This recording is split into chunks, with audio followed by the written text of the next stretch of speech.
Hey, did you know there is a simple formula for success that not only you can follow, but you can use with your employees and your team members? If you're looking for that formula, then this is the video for you. I'm going to keep it short. I'm going to keep it sweet, maybe longer than a tweet, but let's go ahead and get started.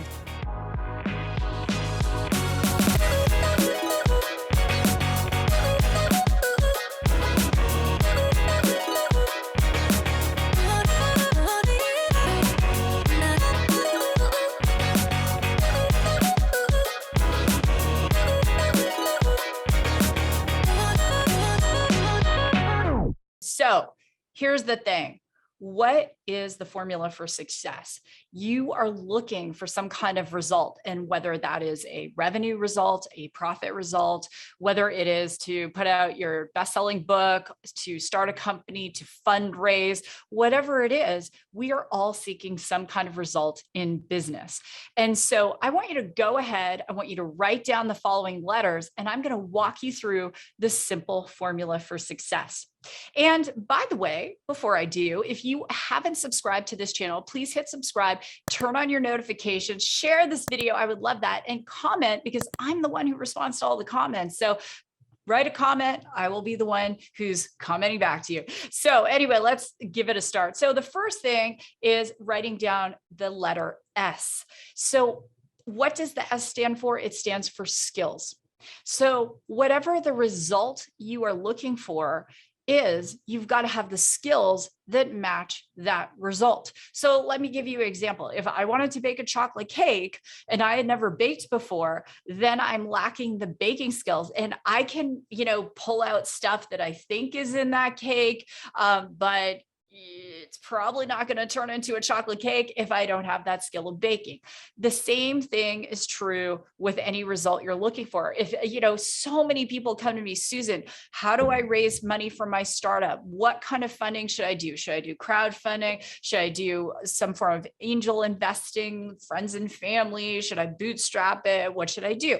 They're looking for a result. So we start with that result and say, what is that amount? So let's say one of my friends just messaged me the other day, and he was like, hey, Susan, I followed your advice, and I realized that I wasn't raising enough money. We just brought in 1.25 million, and we already have someone who's interested in our Series A. So his result that he was looking for was getting funding for his company. And I gave him some guidance and helped him with the skill of fundraising. Now, he hasn't raised 100 million yet. That's a whole other skill, but he has the skills to raise his first million. So you start with the S, you end with the R. There are two letters in the middle. The next letter is A. Activities. Your activities must align with the result you say you want. So if you want to bring in 5 more customers by the end of this month, then what activities have to align for you to do that? And in which case, you need to know your numbers. So if you have 10 conversations, how many customers do you get? And maybe if you're in a B2C space, a business to consumer space, that might be 10 customers that, you talk to 10 prospects, so you get 2 customers. If you're in B2B, business to business, you might think of it like this: how many demos do I need to have in order to have those 5 new customers at the end of the month?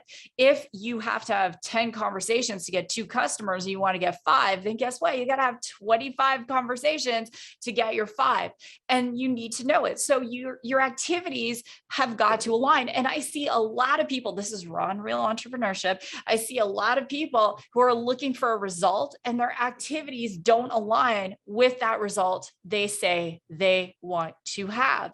And I know, even for myself, my friends, whatever that result is that I want, let's say I want to qualify for the Boston Marathon. I've run 6 of them.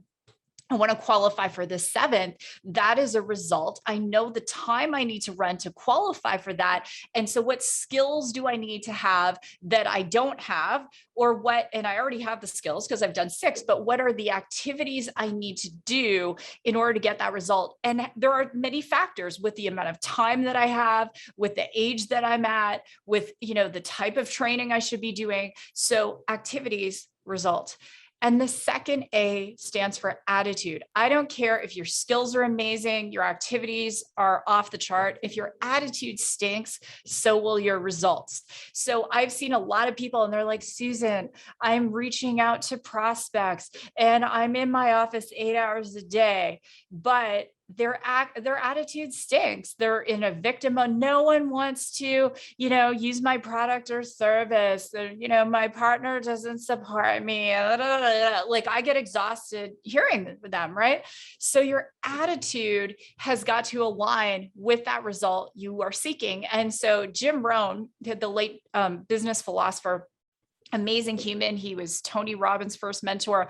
I shared the stage with Jim 3 times before he passed. Jim used to say this: if you want to make $1 million a year, you've got to give $1 million in service and have $1 million attitude. So I want you to think about this. If your result is a money result, a revenue result, and that's the outcome, let's say you want to take your business to $1 million a year, is your attitude $1 million attitude? If you want to take it to $10 million a year, what needs to shift in your attitude to align with $10 million a year? And I know some of you are like, but jerks make money all the time. Yes, they do, but they don't often keep it, right?